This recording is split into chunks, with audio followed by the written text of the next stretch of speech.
안녕하세요. 하느님의 평화가 여러분과 함께하기를 빕니다. 오늘은 가톨릭 신학의 역사 속에서 가장 위대하고도 논쟁적인 주제 중 하나를 다루어 보고자 합니다. 바로 교회의 위대한 학자 토마스 아퀴나스 성인께서 예한때 복되신 동정 마리아의 원죄 없으신 잉태, 즉 무염시태의 교리를 부정했었는가에 대한 이야기입니다. 이는 단순히 한 성인의 신학적 견해를 넘어 교회가 어떻게 수백 년에 걸쳐 위대한 신비를 깊이 탐구하고 마침내 교리로 선포하게 되었는지를 보여주는 장대한 여정입니다. 이 심오한 신앙의 여정을 시작하기에 앞서 만약 이 이야기가 여러분의 신앙의 깊이를 더해준다고 느끼신다면 좋아요와 구독을 통해 저희의 사역에 힘을 보태주시길 부탁드립니다. 여러분의 작은 참여는 더 많은 이들에게 하느님의 은총을 전하는 아름다운 나눔이 될 것입니다. 이 영상을 듣는 모든 분들께 주님의 축복이 가득하시기를 기도합니다. 먼저 원죄 없으신 잉태, 즉 무염시태가 무엇인지 명확히 짚고 넘어가야 합니다. 이 교리는 1854년 교황 비오 9세께서 반포하신 것으로 성모 마리아께서 잉태되시는 첫 순간부터 인류의 원죄에 물들지 않도록 하느님의 특별한 은총으로 보호되셨다는 믿음입니다. 왜 이러한 특별한 은총이 필요했을까요? 그것은 성모님께서 장차 하느님의 아들이신 예수 그리스도를 잉태하실 분이었기 때문입니다. 우리 한국 문화에서도 가장 귀한 손님을 맞이할 때는 집안의 가장 깨끗하고 정결한 방을 정성껏 마련하지 않습니까? 이와 같이 하느님께서는 당신의 외아들이 이 세상에 오실 것처, 즉 성모님의 태를 그 어떤 흠도 없이 순결한 성전으로 미리 준비하신 것입니다. 성모님은 인류 역사상 유일하게 온전히 순결하고 은총이 가득한 그릇으로 창조된 분이셨습니다. 이러한 믿음은 성경과 초대교회의 전승에 깊이 뿌리내리고 있습니다. 루카복음서 1장 28절을 보면 가브리엘 대천사는 마리아께 나타나 이렇게 인사합니다. 은총이 가득한 이여, 기뻐하여라. 주님께서 너와 함께 계시다. 여기서 은총이 가득한이라고 번역된 그리스어 원문은 케카리토메네입니다. 이 단어는 단순한 칭찬이 아닙니다. 이것은 과거의 어느 시점부터 은총을 충만하게 받아 그 상태가 현재까지 완벽하게 지속되고 있음을 의미하는 완료형 수동태 분사입니다. 즉, 대천사의 인사는 마리아께서 그 순간에만 은총을 받은 것이 아니라 그녀의 존재 자체가 과거로부터 지금까지 계속해서 은총으로 가득 차 있음을 선포하는 것이었습니다. 그녀의 삶 전체가 잉태의 첫 순간부터 은총의 상태였음을 암시하는 강력한 증거입니다. 초대 교회의 교부들 역시 한 목소리로 성모님의 특별한 순결함을 증언했습니다. 3세기 초에 성 히폴리투스는 성모님을 썩지 않는 나무로 만들어진 계약의 궤에 비유하며 그분의 거처는 어떠한 부패로부터도 자유로웠다고 기록했습니다. 또한 오리게네스는 성모님을 하느님께 합당하신 분, 티 없으신 분에게서 오신 티 없으신 분이라 칭송했습니다.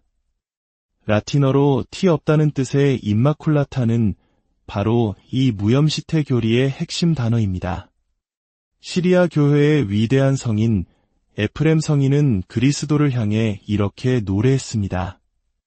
오직 당신과 당신의 어머니만이 모든 면에서 아름다우십니다.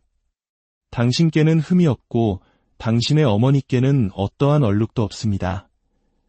밀라노의 성 암브로시우스는 마리아는 죄의 모든 더러움에서 자유로우며 은총으로 순결히 보존된 동정녀라고 단언했습니다. 가장 유명한 증언은 서방교회의 거두 성 아우구스티누스에게서 나옵니다. 그는 죄에 관한 주제를 논하면서 이렇게 선언했습니다. 우리 주님께 대한 존경 때문에 죄에 관한 문제를 다룰 때 거룩하신 동정 마리아에 대해서는 그 어떤 의문도 제기하고 싶지 않습니다. 이처럼 초대교회에는 동방과 서방을 막론하고 성모님께서 아담과 하와로부터 내려오는 원죄의 영향에서 예외적인 분이라는 깊은 믿음이 널리 퍼져 있었습니다. 하지만 중세시대로 접어들면서 신학자들은 한 가지 깊은 신학적 난제에 부딪히게 됩니다. 그 질문은 이것이었습니다. 만약 성모님께서 죄가 없으셨다면 어떻게 모든 인류의 구원자이신 그리스도께서 성모님의 구원자도 되실 수 있는가? 성경은 분명 그리스도께서 모든 이를 위한 구원자라고 말하는데 구원은 죄로부터의 해방을 의미하기 때문입니다. 죄가 없는 분에게 구원이 필요할까요? 이 딜레마를 해결하기 위해 당시 많은 신학자들은 하나의 가설을 제시했습니다. 클레르보의 성 베르나르도, 성 보나벤투라와 같은 위대한 신학자들과 우리가 오늘 다루는 토마스 아퀴나스 성인도 초기에 이 견해를 따랐습니다. 그 내용은 이러합니다. 성모 마리아께서 어머니 성안나의 태중에 잉태되셨을 때 아주 짧은 순간 동안은 원죄의 영향을 받으셨다. 그러나 그 즉시 성령의 기적적인 개입을 통해 그 원죄가 씻겨지고 성화되어 태중에서부터 평생을 죄 없이 사셨다. 이렇게 함으로써 성모님도 아주 잠시나마 죄의 상태에 있었기에 그리스도의 구원이 필요했다는 논리를 세울 수 있었습니다. 바로 이 지점에서 토마스 아퀴나스는 그의 대작 신학대전에서 복되신 동정녀께서 원죄에 물드셨던 것은 사실이다 라고 기술하게 됩니다. 이 신학적 교착 상태에 새로운 빛을 던져준 인물이 바로 프란치스코의 위대한 신학자 복자 요한 둔스 스코투스였습니다. 그는 토마스 아퀴나스 사후에 활동하며 이 문제에 대한 탁월한 해결책을 제시했습니다. 이로 인해 당시 신학계에서는 토마스 아퀴나스를 따르는 도미니코회와 둔스 스코투스를 따르는 프란치스코회 사이에 건전한 학문적 경쟁 구도가 형성되기도 했습니다. 둔스 스코투스의 논리는 명쾌하고 아름다웠습니다. 그는 이렇게 말했습니다. 하느님께서 성모님을 원죄 없이 잉태되게 하시는 것이 가장 합당하고 아름다운 일이라면, 그리고 전능하신 하느님께서 그것을 하실 능력이 있으시다면 그분은 마땅히 그렇게 하셨을 것이다. 그렇다면 구원의 문제는 어떻게 해결될까요? 둔스 스코투스는 예방적 구원이라는 개념을 제시했습니다. 그는 아주 멋진 비유를 사용합니다. 깊은 진흙 구덩이를 상상해 보십시오. 아담 이후의 모든 인류는 이 진흙 구덩이에 빠져 옷이 더러워진 상태입니다. 그리스도의 구원은 우리를 이 구덩이에서 건져내어 깨끗이 씻어주시는 것과 같습니다. 하지만 성모 마리아의 경우는 다릅니다. 성모님 역시 아담의 후손으로서 이 구덩이에 빠질 운명이셨습니다. 그러나 성모님께서 구덩이 속 진흙에 닿기 바로 그 직전에 하느님의 손길이 미리 개입하여 그분을 떨어지지 않도록 붙잡아 주신 것입니다. 구덩이에 빠지지 않도록 미리 보호해 주신 것, 이것이야말로 더 완전하고 영광스러운 형태의 구원이 아니겠습니까? 성모님은 구원받을 필요가 없었던 분이 아니라 가장 완벽한 방식으로 구원받으신 분입니다. 이 둔스 스코투스의 통찰은 중세 신학의 난제를 해결하고 초대 교부들이 가졌던 성모님의 순결에 대한 믿음을 신학적으로 완벽하게 뒷받침해 주었습니다. 그리고 이 견해는 점차 교회의 보편적인 믿음으로 자리 잡게 되었습니다. 이제 다시 토마스 아퀴나스 성인의 이야기로 돌아와 보겠습니다. 저명한 토마스주의 신학자 레지날드 가리구라 그랑주 신부에 따르면 성인의 마리아로는 세 단계의 변화를 거칩니다. 첫 번째는 1254년 이전의 초기 시기입니다. 이때 청년 신학자였던 토마스는 페트루스 롬바르두스의 명제집 주에서에서 이렇게 명확히 기록합니다. 복되신 동정 마리아의 순결은 그러하였으니 그분은 원죄와 본죄 모두로부터 면제되셨다.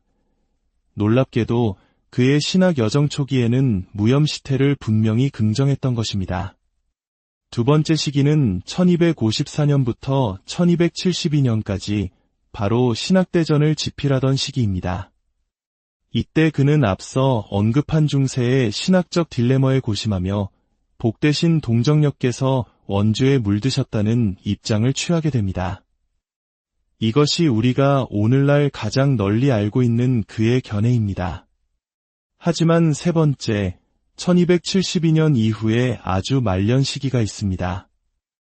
이때 작성된 것으로 추정되는 성모송 강론이라는 글에서 우리는 다음과 같은 구절을 발견합니다. 성모님은 지극히 순결하셨으니 이는 그분께서 원죄나 대죄는 물론 소죄의 얼룩조차 입지 않으셨기 때문이다. 물론 이 마지막 문헌의 진위 여부에 대해서는 학자들 사이에 아직 논쟁이 있습니다. 하지만 많은 이들은 위대한 천사 박사께서 그의 생의 마지막에 이르러 젊은 시절 가졌던 아름다운 통찰로 다시 돌아와 성모님의 원죄 없으신 잉태를 받아들였으리라 믿고 싶어합니다. 오늘 우리가 나눈 이야기는 단순히 한 성인의 신학적 오류를 지적하는 것이 아닙니다.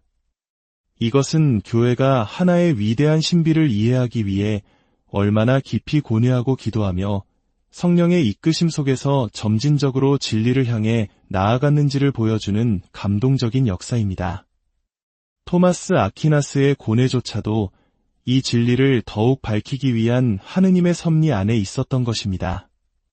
원죄 없이 잉태되신 복되신 동정 마리아님, 저희를 위하여 빌어주소서.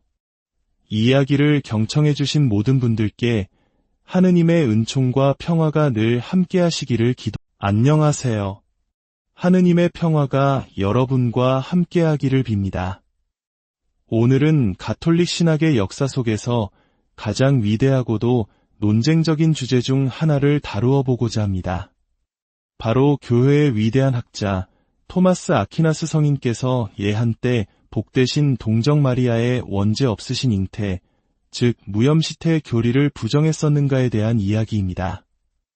이는 단순히 한 성인의 신학적 견해를 넘어 교회가 어떻게 수백 년에 걸쳐 위대한 신비를 깊이 탐구하고 마침내 교리로 선포하게 되었는지를 보여주는 장대한 여정입니다. 이 심오한 신앙의 여정을 시작하기에 앞서 만약 이 이야기가 여러분의 신앙의 깊이를 더해준다고 느끼신다면 좋아요와 구독을 통해 저희의 사역에 힘을 보태주시길 부탁드립니다. 여러분의 작은 참여는 더 많은 이들에게 하느님의 은총을 전하는 아름다운 나눔이 될 것입니다. 이 영상을 듣는 모든 분들께 주님의 축복이 가득하시기를 기도합니다. 먼저 원죄 없으신 잉태, 즉 무염시태가 무엇인지 명확히 짚고 넘어가야 합니다. 이 교리는 1854년 교황 비오 9세께서 반포하신 것으로 성모 마리아께서 잉태되시는 첫 순간부터 인류의 원죄에 물들지 않도록 하느님의 특별한 은총으로 보호되셨다는 믿음입니다. 왜 이러한 특별한 은총이 필요했을까요? 그것은 성모님께서 장차 하느님의 아들이신 예수 그리스도를 잉태하실 분이었기 때문입니다. 우리 한국 문화에서도 가장 귀한 손님을 맞이할 때는 집안의 가장 깨끗하고 정결한 방을 정성껏 마련하지 않습니까? 이와 같이 하느님께서는 당신의 외아들이 이 세상에 오실 것처 즉 성모님의 태를 그 어떤 흠도 없이 순결한 성전으로 미리 준비하신 것입니다. 성모님은 인류 역사상 유일하게 온전히 순결하고 은총이 가득한 그릇으로 창조된 분이셨습니다. 이러한 믿음은 성경과 초대교회의 전승에 깊이 뿌리내리고 있습니다. 루카복음서 1장 28절을 보면 가브리엘 대천사는 마리아께 나타나 이렇게 인사합니다. 은총이 가득한 이여 기뻐하여라. 주님께서 너와 함께 계시다. 여기서 은총이 가득한이라고 번역된 그리스어 원문은 케카리토메네입니다. 이 단어는 단순한 칭찬이 아닙니다. 이것은 과거의 어느 시점부터 은총을 충만하게 받아 그 상태가 현재까지 완벽하게 지속되고 있음을 의미하는 완료형 수동태 분사입니다. 즉, 대천사의 인사는 마리아께서 그 순간에만 은총을 받은 것이 아니라 그녀의 존재 자체가 과거로부터 지금까지 계속해서 은총으로 가득 차 있음을 선포하는 것이었습니다. 그녀의 삶 전체가 잉태의 첫 순간부터 은총의 상태였음을 암시하는 강력한 증거입니다. 초대 교회의 교부들 역시 한 목소리로 성모님의 특별한 순결함을 증언했습니다. 3세기 초에 성 히폴리투스는 성모님을 썩지 않는 나무로 만들어진 계약의 궤에 비유하며 그분의 거처는 어떠한 부패로부터도 자유로웠다고 기록했습니다. 또한 오리게네스는 성모님을 하느님께 합당하신 분, 티 없으신 분에게서 오신 티 없으신 분이라 칭송했습니다.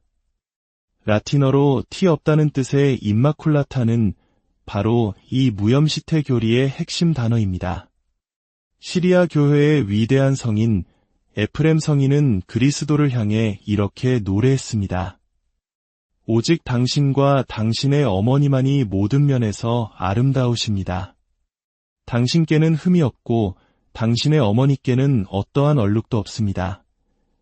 밀라노의 성 암브로시우스는 마리아는 죄의 모든 더러움에서 자유로우며 은총으로 순결이 보존된 동정녀라고 단언했습니다. 가장 유명한 증언은 서방교회의 거두 성 아우구스티누스에게서 나옵니다. 그는 죄에 관한 주제를 논하면서 이렇게 선언했습니다. 우리 주님께 대한 존경 때문에 죄에 관한 문제를 다룰 때 거룩하신 동정 마리아에 대해서는 그 어떤 의문도 제기하고 싶지 않습니다. 이처럼 초대교회에는 동방과 서방을 막론하고 성모님께서 아담과 하와로부터 내려오는 원죄의 영향에서 예외적인 분이라는 깊은 믿음이 널리 퍼져 있었습니다. 하지만 중세시대로 접어들면서 신학자들은 한 가지 깊은 신학적 난제에 부딪히게 됩니다. 그 질문은 이것이었습니다. 만약 성모님께서 죄가 없으셨다면 어떻게 모든 인류의 구원자이신 그리스도께서 성모님의 구원자도 되실 수 있는가? 성경은 분명 그리스도께서 모든 일을 위한 구원자라고 말하는데 구원은 죄로부터의 해방을 의미하기 때문입니다. 죄가 없는 분에게 구원이 필요할까요? 이 딜레마를 해결하기 위해 당시 많은 신학자들은 하나의 가설을 제시했습니다. 클레르보의 성 베르나르도, 성 보나벤투라와 같은 위대한 신학자들과 우리가 오늘 다루는 토마스 아퀴나스 성인도 초기에 이 견해를 따랐습니다. 그 내용은 이러합니다. 성모 마리아께서 어머니 성안나의 태중에 잉태되셨을 때 아주 짧은 순간 동안은 원죄의 영향을 받으셨다. 그러나 그 즉시 성령의 기적적인 개입을 통해 그 원죄가 씻겨지고 성화되어 태중에서부터 평생을 죄 없이 사셨다. 이렇게 함으로써 성모님도 아주 잠시나마 죄의 상태에 있었기에 그리스도의 구원이 필요했다는 논리를 세울 수 있었습니다. 바로 이 지점에서 토마스 아퀴나스는 그의 대작 신학대전에서 복되신 동정녀께서 원죄에 물드셨던 것은 사실이다 라고 기술하게 됩니다. 이 신학적 교착 상태에 새로운 빛을 던져준 인물이 바로 프란치스코회의 위대한 신학자 복자 요한 둔스 스코투스였습니다. 그는 토마스 아퀴나스 사후에 활동하며 이 문제에 대한 탁월한 해결책을 제시했습니다. 이로 인해 당시 신학계에서는 토마스 아퀴나스를 따르는 도미니코회와 둔스 스코투스를 따르는 프란치스코회 사이에 건전한 학문적 경쟁 구도가 형성되기도 했습니다. 둔스 스코투스의 논리는 명쾌하고 아름다웠습니다. 그는 이렇게 말했습니다. 하느님께서 성모님을 원죄 없이 잉태되게 하시는 것이 가장 합당하고 아름다운 일이라면, 그리고 전능하신 하느님께서 그것을 하실 능력이 있으시다면 그분은 마땅히 그렇게 하셨을 것이다. 그렇다면 구원의 문제는 어떻게 해결될까요? 둔스 스코투스는 예방적 구원이라는 개념을 제시했습니다.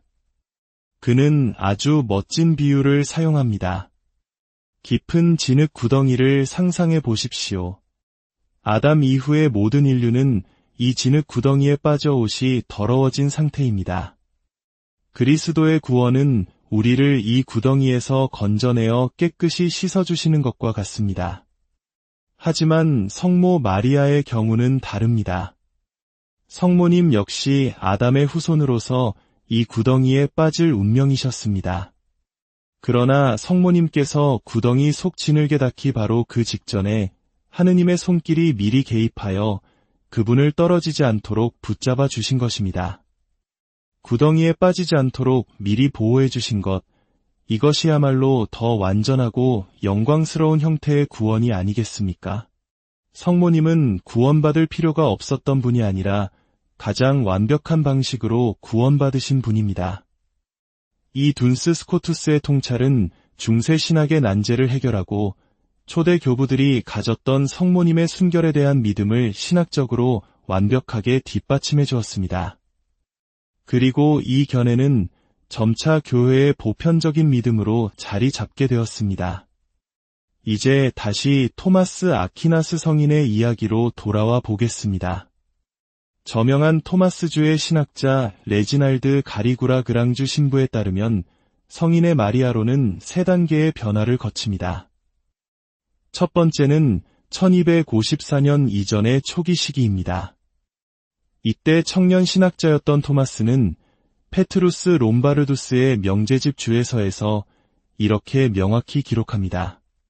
복되신 동정 마리아의 순결은 그러하였으니 그분은 원죄와 본죄 모두로부터 면제되셨다. 놀랍게도 그의 신학 여정 초기에는 무염시태를 분명히 긍정했던 것입니다. 두 번째 시기는 1254년부터 1272년까지 바로 신학대전을 지필하던 시기입니다.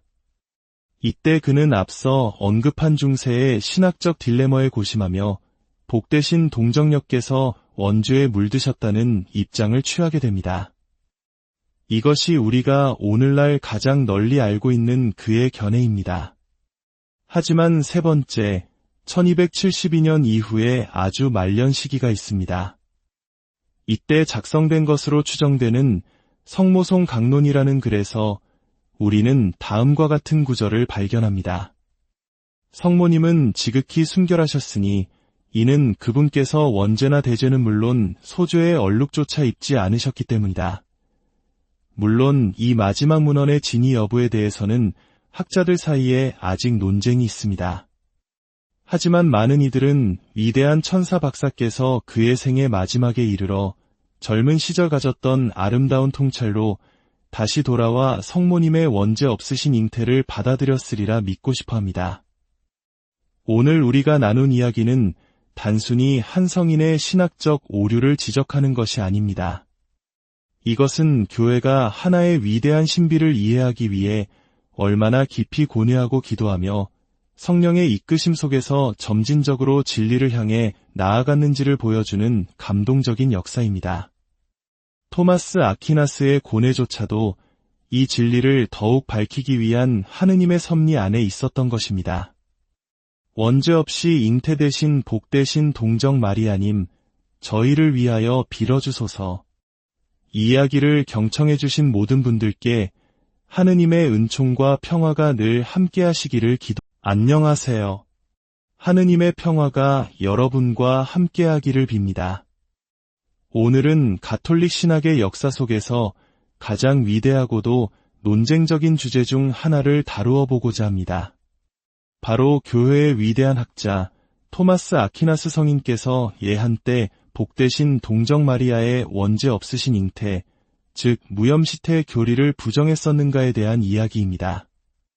이는 단순히 한 성인의 신학적 견해를 넘어 교회가 어떻게 수백 년에 걸쳐 위대한 신비를 깊이 탐구하고 마침내 교리로 선포하게 되었는지를 보여주는 장대한 여정입니다. 이 심오한 신앙의 여정을 시작하기에 앞서 만약 이 이야기가 여러분의 신앙의 깊이를 더해준다고 느끼신다면 좋아요와 구독을 통해 저희의 사역에 힘을 보태주시길 부탁드립니다.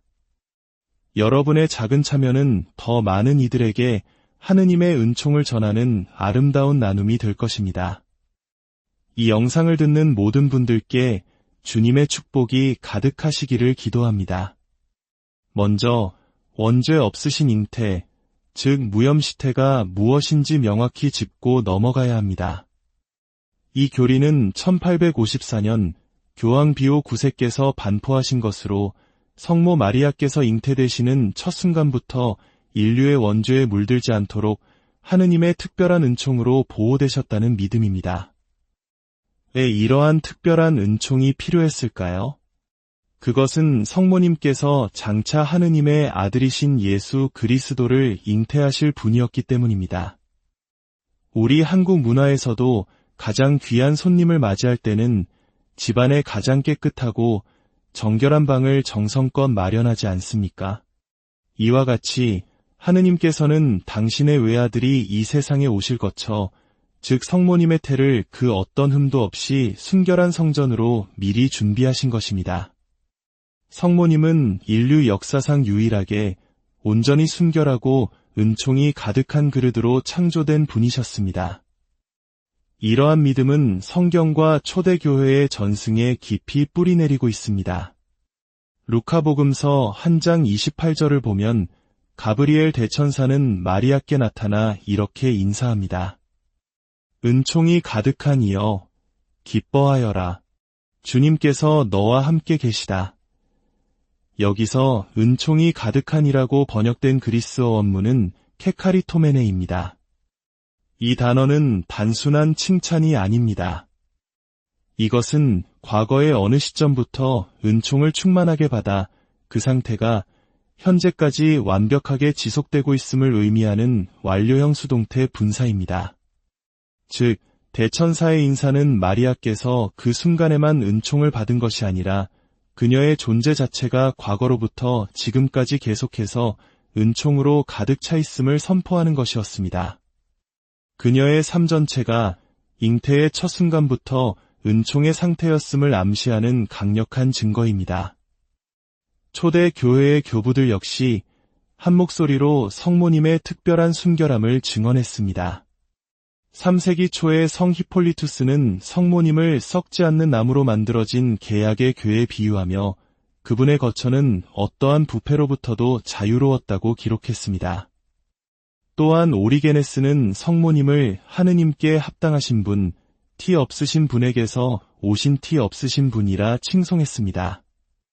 라틴어로 티 없다는 뜻의 임마쿨라타는 바로 이 무염시태 교리의 핵심 단어입니다. 시리아 교회의 위대한 성인 에프렘 성인은 그리스도를 향해 이렇게 노래했습니다. 오직 당신과 당신의 어머니만이 모든 면에서 아름다우십니다. 당신께는 흠이 없고 당신의 어머니께는 어떠한 얼룩도 없습니다. 밀라노의 성 암브로시우스는 마리아는 죄의 모든 더러움에서 자유로우며 은총으로 순결히 보존된 동정녀라고 단언했습니다.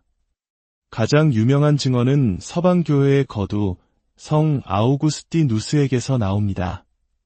그는 죄에 관한 주제를 논하면서 이렇게 선언했습니다. 우리 주님께 대한 존경 때문에 죄에 관한 문제를 다룰 때 거룩하신 동정 마리아에 대해서는 그 어떤 의문도 제기하고 싶지 않습니다. 이처럼 초대교회에는 동방과 서방을 막론하고 성모님께서 아담과 하와로부터 내려오는 원죄의 영향에서 예외적인 분이라는 깊은 믿음이 널리 퍼져 있었습니다. 하지만 중세시대로 접어들면서 신학자들은 한 가지 깊은 신학적 난제에 부딪히게 됩니다. 그 질문은 이것이었습니다. 만약 성모님께서 죄가 없으셨다면 어떻게 모든 인류의 구원자이신 그리스도께서 성모님의 구원자도 되실 수 있는가? 성경은 분명 그리스도께서 모든 일을 위한 구원자라고 말하는데 구원은 죄로부터의 해방을 의미하기 때문입니다. 죄가 없는 분에게 구원이 필요할까요? 이 딜레마를 해결하기 위해 당시 많은 신학자들은 하나의 가설을 제시했습니다. 클레르보의 성 베르나르도, 성 보나벤투라와 같은 위대한 신학자들과 우리가 오늘 다루는 토마스 아퀴나스 성인도 초기에 이 견해를 따랐습니다. 그 내용은 이러합니다. 성모 마리아께서 어머니 성안나의 태중에 잉태되셨을 때 아주 짧은 순간 동안은 원죄의 영향을 받으셨다. 그러나 그 즉시 성령의 기적적인 개입을 통해 그 원죄가 씻겨지고 성화되어 태중에서부터 평생을 죄 없이 사셨다. 이렇게 함으로써 성모님도 아주 잠시나마 죄의 상태에 있었기에 그리스도의 구원이 필요했다는 논리를 세울 수 있었습니다. 바로 이 지점에서 토마스 아퀴나스는 그의 대작 신학대전에서 복되신 동정녀께서 원죄에 물드셨던 것은 사실이다 라고 기술하게 됩니다. 이 신학적 교착 상태에 새로운 빛을 던져준 인물이 바로 프란치스코의 위대한 신학자 복자 요한 둔스 스코투스였습니다. 그는 토마스 아퀴나스 사후에 활동하며 이 문제에 대한 탁월한 해결책을 제시했습니다. 이로 인해 당시 신학계에서는 토마스 아퀴나스를 따르는 도미니코회와 둔스 스코투스를 따르는 프란치스코회 사이에 건전한 학문적 경쟁 구도가 형성되기도 했습니다. 둔스 스코투스의 논리는 명쾌하고 아름다웠습니다. 그는 이렇게 말했습니다. 하느님께서 성모님을 원죄 없이 잉태되게 하시는 것이 가장 합당하고 아름다운 일이라면, 그리고 전능하신 하느님께서 그것을 하실 능력이 있으시다면 그분은 마땅히 그렇게 하셨을 것이다. 그렇다면 구원의 문제는 어떻게 해결될까요? 둔스 스코투스는 예방적 구원이라는 개념을 제시했습니다. 그는 아주 멋진 비유를 사용합니다. 깊은 진흙 구덩이를 상상해 보십시오. 아담 이후의 모든 인류는 이 진흙 구덩이에 빠져 옷이 더러워진 상태입니다. 그리스도의 구원은 우리를 이 구덩이에서 건져내어 깨끗이 씻어주시는 것과 같습니다. 하지만 성모 마리아의 경우는 다릅니다. 성모님 역시 아담의 후손으로서 이 구덩이에 빠질 운명이셨습니다. 그러나 성모님께서 구덩이 속 진흙에 닿기 바로 그 직전에 하느님의 손길이 미리 개입하여 그분을 떨어지지 않도록 붙잡아 주신 것입니다. 구덩이에 빠지지 않도록 미리 보호해 주신 것, 이것이야말로 더 완전하고 영광스러운 형태의 구원이 아니겠습니까? 성모님은 구원받을 필요가 없었던 분이 아니라 가장 완벽한 방식으로 구원받으신 분입니다. 이 둔스 스코투스의 통찰은 중세 신학의 난제를 해결하고 초대 교부들이 가졌던 성모님의 순결에 대한 믿음을 신학적으로 완벽하게 뒷받침해 주었습니다. 그리고 이 견해는 점차 교회의 보편적인 믿음으로 자리 잡게 되었습니다. 이제 다시 토마스 아퀴나스 성인의 이야기로 돌아와 보겠습니다. 저명한 토마스주의 신학자 레지날드 가리구라 그랑주 신부에 따르면 성인의 마리아로는 세 단계의 변화를 거칩니다. 첫 번째는 1254년 이전의 초기 시기입니다. 이때 청년 신학자였던 토마스는 페트루스 롬바르두스의 명제집 주에서에서 이렇게 명확히 기록합니다. 복되신 동정 마리아의 순결은 그러하였으니 그분은 원죄와 본죄 모두로부터 면제되셨다. 놀랍게도 그의 신학 여정 초기에는 무염시태를 분명히 긍정했던 것입니다. 두 번째 시기는 1254년부터 1272년까지 바로 신학대전을 집필하던 시기입니다. 이때 그는 앞서 언급한 중세의 신학적 딜레마에 고심하며 복되신 동정녀께서 원죄에 물드셨다는 입장을 취하게 됩니다. 이것이 우리가 오늘날 가장 널리 알고 있는 그의 견해입니다. 하지만 세 번째, 1272년 이후에 아주 말년 시기가 있습니다. 이때 작성된 것으로 추정되는 성모송 강론이라는 글에서 우리는 다음과 같은 구절을 발견합니다.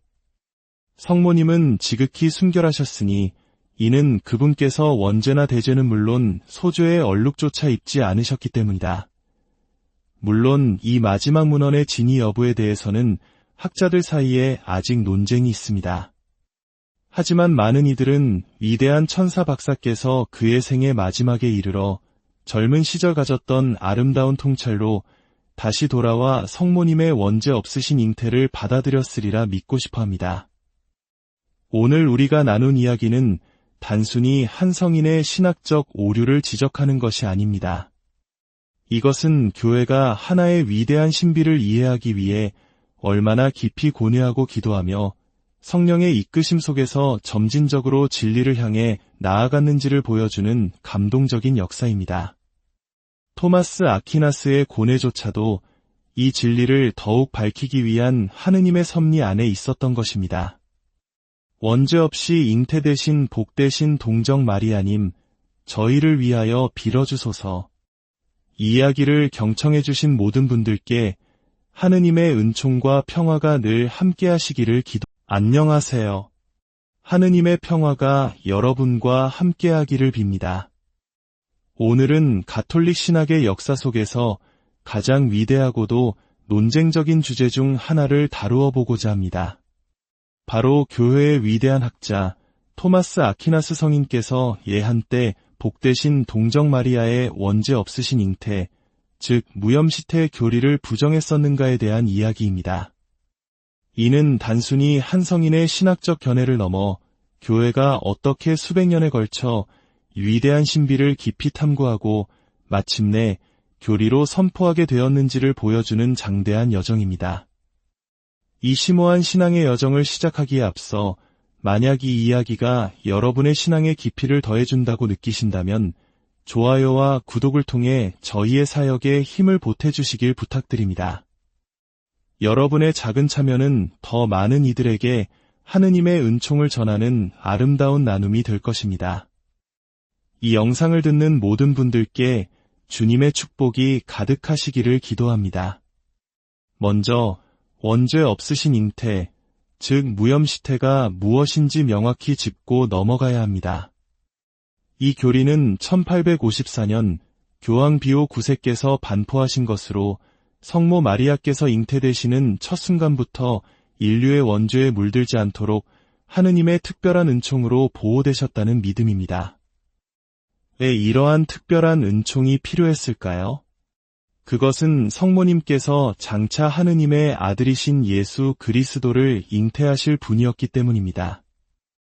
우리 한국 문화에서도 가장 귀한 손님을 맞이할 때는 집안의 가장 깨끗하고 정결한 방을 정성껏 마련하지 않습니까? 이와 같이 하느님께서는 당신의 외아들이 이 세상에 오실 것처, 즉 성모님의 태를 그 어떤 흠도 없이 순결한 성전으로 미리 준비하신 것입니다. 성모님은 인류 역사상 유일하게 온전히 순결하고 은총이 가득한 그릇으로 창조된 분이셨습니다. 이러한 믿음은 성경과 초대교회의 전승에 깊이 뿌리내리고 있습니다. 루카복음서 1장 28절을 보면 가브리엘 대천사는 마리아께 나타나 이렇게 인사합니다. 은총이 가득한 이여, 기뻐하여라. 주님께서 너와 함께 계시다. 여기서 은총이 가득한이라고 번역된 그리스어 원문은 케카리토메네입니다. 이 단어는 단순한 칭찬이 아닙니다. 이것은 과거의 어느 시점부터 은총을 충만하게 받아 그 상태가 현재까지 완벽하게 지속되고 있음을 의미하는 완료형 수동태 분사입니다. 즉, 대천사의 인사는 마리아께서 그 순간에만 은총을 받은 것이 아니라 그녀의 존재 자체가 과거로부터 지금까지 계속해서 은총으로 가득 차 있음을 선포하는 것이었습니다. 그녀의 삶 전체가 잉태의 첫 순간부터 은총의 상태였음을 암시하는 강력한 증거입니다.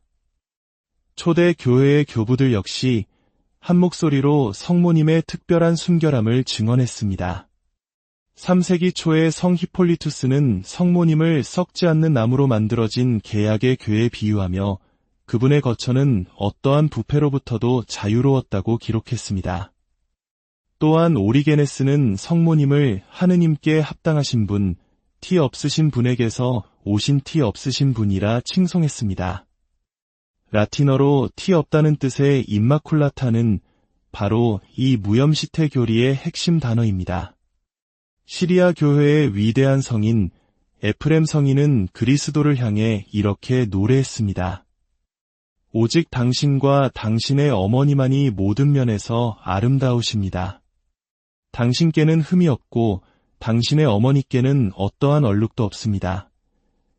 밀라노의 성 암브로시우스는 마리아는 죄의 모든 더러움에서 자유로우며 은총으로 순결이 보존된 동정녀라고 단언했습니다. 가장 유명한 증언은 서방교회의 거두 성 아우구스티누스에게서 나옵니다. 그는 죄에 관한 주제를 논하면서 이렇게 선언했습니다. 우리 주님께 대한 존경 때문에 죄에 관한 문제를 다룰 때 거룩하신 동정 마리아에 대해서는 그 어떤 의문도 제기하고 싶지 않습니다. 이처럼 초대교회에는 동방과 서방을 막론하고 성모님께서 아담과 하와로부터 내려오는 원죄의 영향에서 예외적인 분이라는 깊은 믿음이 널리 퍼져 있었습니다. 하지만 중세시대로 접어들면서 신학자들은 한 가지 깊은 신학적 난제에 부딪히게 됩니다. 그 질문은 이것이었습니다. 만약 성모님께서 죄가 없으셨다면 어떻게 모든 인류의 구원자이신 그리스도께서 성모님의 구원자도 되실 수 있는가? 성경은 분명 그리스도께서 모든 일을 위한 구원자라고 말하는데 구원은 죄로부터의 해방을 의미하기 때문입니다. 죄가 없는 분에게 구원이 필요할까요?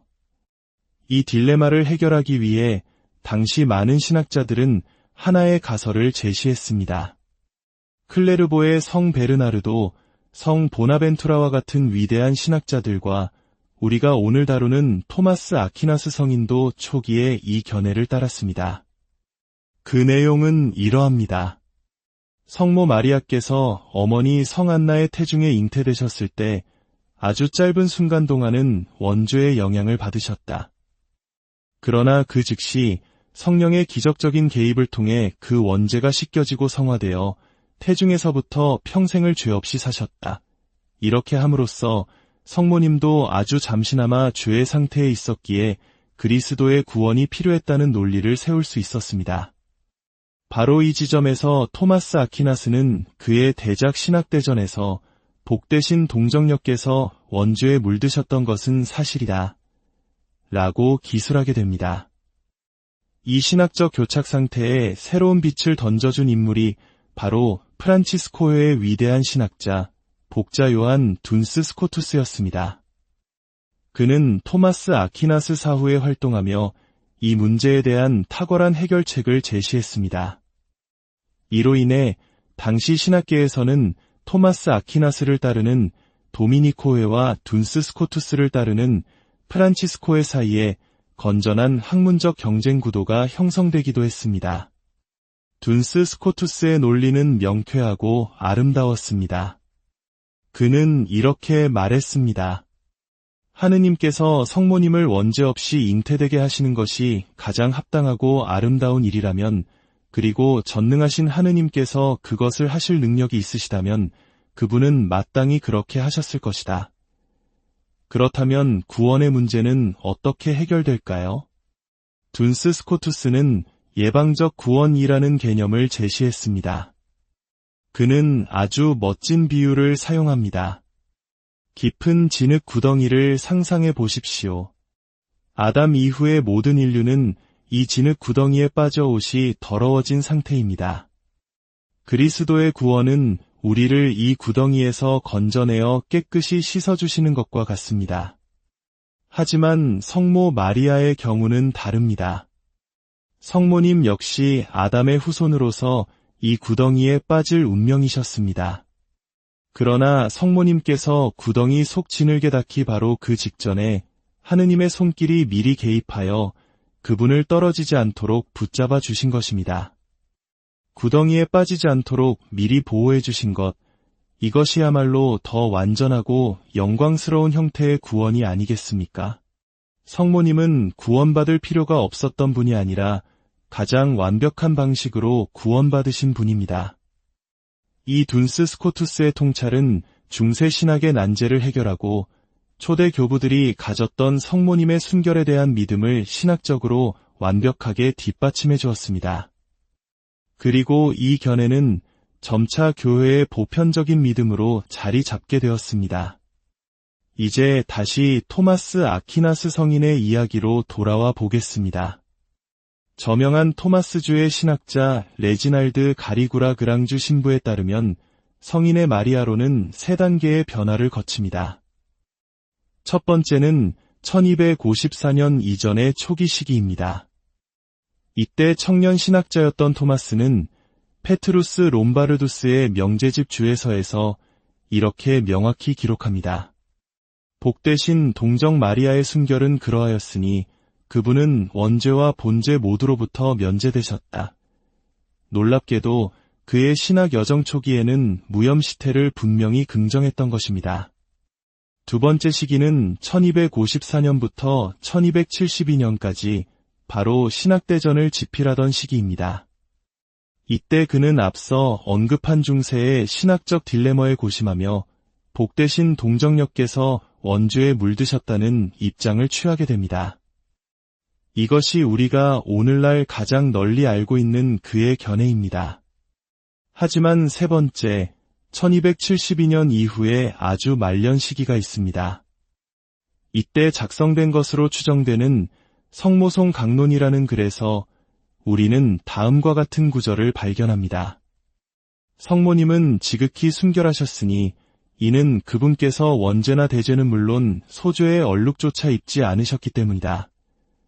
물론 이 마지막 문헌의 진위 여부에 대해서는 학자들 사이에 아직 논쟁이 있습니다. 하지만 많은 이들은 위대한 천사 박사께서 그의 생의 마지막에 이르러 젊은 시절 가졌던 아름다운 통찰로 다시 돌아와 성모님의 원죄 없으신 잉태를 받아들였으리라 믿고 싶어합니다. 오늘 우리가 나눈 이야기는 단순히 한 성인의 신학적 오류를 지적하는 것이 아닙니다. 이것은 교회가 하나의 위대한 신비를 이해하기 위해 얼마나 깊이 고뇌하고 기도하며 성령의 이끄심 속에서 점진적으로 진리를 향해 나아갔는지를 보여주는 감동적인 역사입니다. 토마스 아퀴나스의 고뇌조차도 이 진리를 더욱 밝히기 위한 하느님의 섭리 안에 있었던 것입니다. 원죄 없이 잉태되신 복되신 동정 마리아님, 저희를 위하여 빌어주소서. 이 이야기를 경청해 주신 모든 분들께 하느님의 은총과 평화가 늘 함께하시기를 안녕하세요. 하느님의 평화가 여러분과 함께하기를 빕니다. 오늘은 가톨릭 신학의 역사 속에서 가장 위대하고도 논쟁적인 주제 중 하나를 다루어 보고자 합니다. 바로 교회의 위대한 학자 토마스 아퀴나스 성인께서 예한때 복되신 동정 마리아의 원죄 없으신 잉태, 즉 무염시태 교리를 부정했었는가에 대한 이야기입니다. 이는 단순히 한 성인의 신학적 견해를 넘어 교회가 어떻게 수백 년에 걸쳐 위대한 신비를 깊이 탐구하고 마침내 교리로 선포하게 되었는지를 보여주는 장대한 여정입니다. 이 심오한 신앙의 여정을 시작하기에 앞서 만약 이 이야기가 여러분의 신앙의 깊이를 더해준다고 느끼신다면 좋아요와 구독을 통해 저희의 사역에 힘을 보태주시길 부탁드립니다. 여러분의 작은 참여는 더 많은 이들에게 하느님의 은총을 전하는 아름다운 나눔이 될 것입니다. 이 영상을 듣는 모든 분들께 주님의 축복이 가득하시기를 기도합니다. 먼저 원죄 없으신 잉태, 즉 무염시태가 무엇인지 명확히 짚고 넘어가야 합니다. 이 교리는 1854년 교황 비오 9세께서 반포하신 것으로 성모 마리아께서 잉태되시는 첫 순간부터 인류의 원죄에 물들지 않도록 하느님의 특별한 은총으로 보호되셨다는 믿음입니다. 왜 이러한 특별한 은총이 필요했을까요? 그것은 성모님께서 장차 하느님의 아들이신 예수 그리스도를 잉태하실 분이었기 때문입니다. 우리 한국 문화에서도 가장 귀한 손님을 맞이할 때는 집안의 가장 깨끗하고 정결한 방을 정성껏 마련하지 않습니까? 이와 같이 하느님께서는 당신의 외아들이 이 세상에 오실 것처 즉 성모님의 태를 그 어떤 흠도 없이 순결한 성전으로 미리 준비하신 것입니다. 성모님은 인류 역사상 유일하게 온전히 순결하고 은총이 가득한 그릇으로 창조된 분이셨습니다. 이러한 믿음은 성경과 초대교회의 전승에 깊이 뿌리내리고 있습니다. 루카복음서 1장 28절을 보면 가브리엘 대천사는 마리아께 나타나 이렇게 인사합니다. 은총이 가득한 이여, 기뻐하여라. 주님께서 너와 함께 계시다. 여기서 은총이 가득한이라고 번역된 그리스어 원문은 케카리토메네입니다. 이 단어는 단순한 칭찬이 아닙니다. 이것은 과거의 어느 시점부터 은총을 충만하게 받아 그 상태가 현재까지 완벽하게 지속되고 있음을 의미하는 완료형 수동태 분사입니다. 즉, 대천사의 인사는 마리아께서 그 순간에만 은총을 받은 것이 아니라 그녀의 존재 자체가 과거로부터 지금까지 계속해서 은총으로 가득 차 있음을 선포하는 것이었습니다. 그녀의 삶 전체가 잉태의 첫 순간부터 은총의 상태였음을 암시하는 강력한 증거입니다. 초대 교회의 교부들 역시 한 목소리로 성모님의 특별한 순결함을 증언했습니다. 3세기 초에 성 히폴리투스는 성모님을 썩지 않는 나무로 만들어진 계약의 궤에 비유하며 그분의 거처는 어떠한 부패로부터도 자유로웠다고 기록했습니다. 또한 오리게네스는 성모님을 하느님께 합당하신 분, 티 없으신 분에게서 오신 티 없으신 분이라 칭송했습니다. 라틴어로 티 없다는 뜻의 임마쿨라타는 바로 이 무염시태 교리의 핵심 단어입니다. 시리아 교회의 위대한 성인 에프렘 성인은 그리스도를 향해 이렇게 노래했습니다. 오직 당신과 당신의 어머니만이 모든 면에서 아름다우십니다. 당신께는 흠이 없고 당신의 어머니께는 어떠한 얼룩도 없습니다. 밀라노의 성 암브로시우스는 마리아는 죄의 모든 더러움에서 자유로우며 은총으로 순결이 보존된 동정녀라고 단언했습니다. 가장 유명한 증언은 서방교회의 거두 성 아우구스티누스에게서 나옵니다. 그는 죄에 관한 주제를 논하면서 이렇게 선언했습니다. 우리 주님께 대한 존경 때문에 죄에 관한 문제를 다룰 때 거룩하신 동정 마리아에 대해서는 그 어떤 의문도 제기하고 싶지 않습니다. 이처럼 초대교회에는 동방과 서방을 막론하고 성모님께서 아담과 하와로부터 내려오는 원죄의 영향에서 예외적인 분이라는 깊은 믿음이 널리 퍼져 있었습니다. 하지만 중세시대로 접어들면서 신학자들은 한 가지 깊은 신학적 난제에 부딪히게 됩니다. 그 질문은 이것이었습니다. 만약 성모님께서 죄가 없으셨다면 어떻게 모든 인류의 구원자이신 그리스도께서 성모님의 구원자도 되실 수 있는가? 성경은 분명 그리스도께서 모든 이를 위한 구원자라고 말하는데 구원은 죄로부터의 해방을 의미하기 때문입니다. 죄가 없는 분에게 구원이 필요할까요?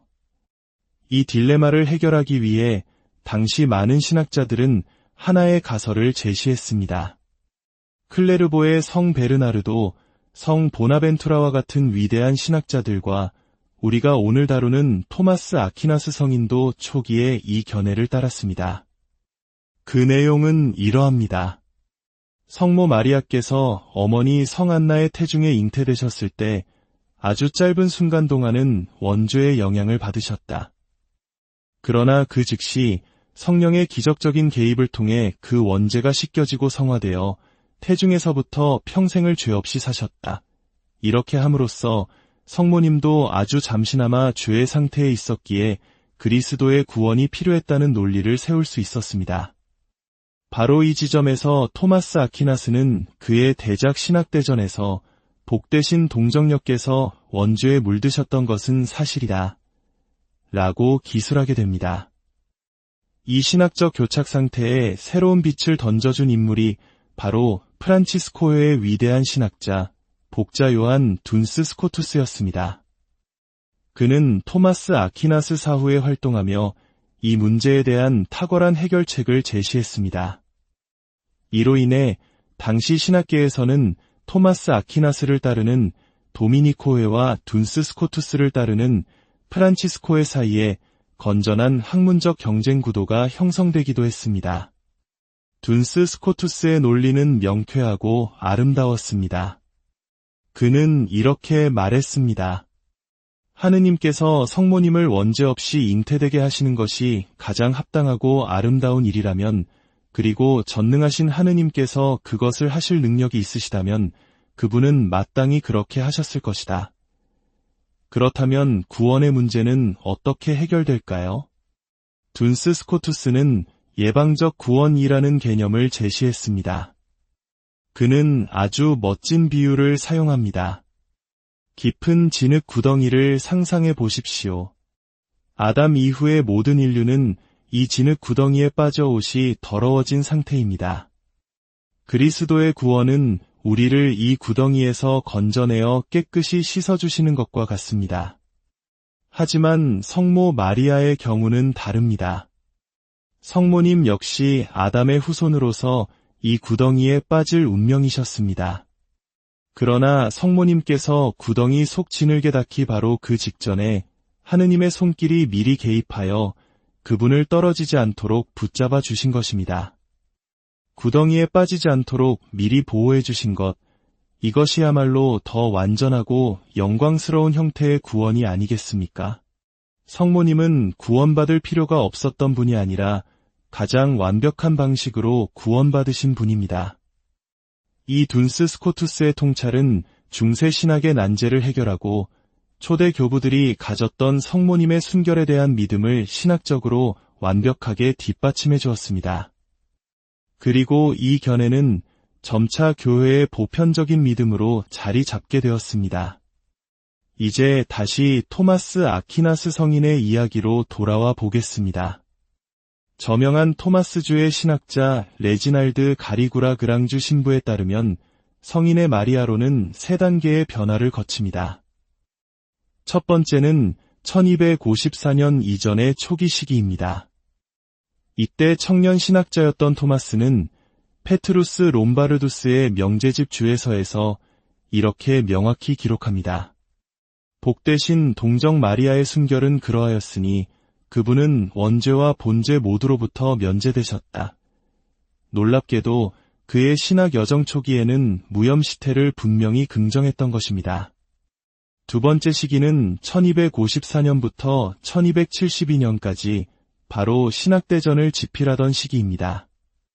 이때 그는 앞서 언급한 중세의 신학적 딜레마에 고심하며 복되신 동정녀께서 원죄에 물드셨다는 입장을 취하게 됩니다. 이것이 우리가 오늘날 가장 널리 알고 있는 그의 견해입니다.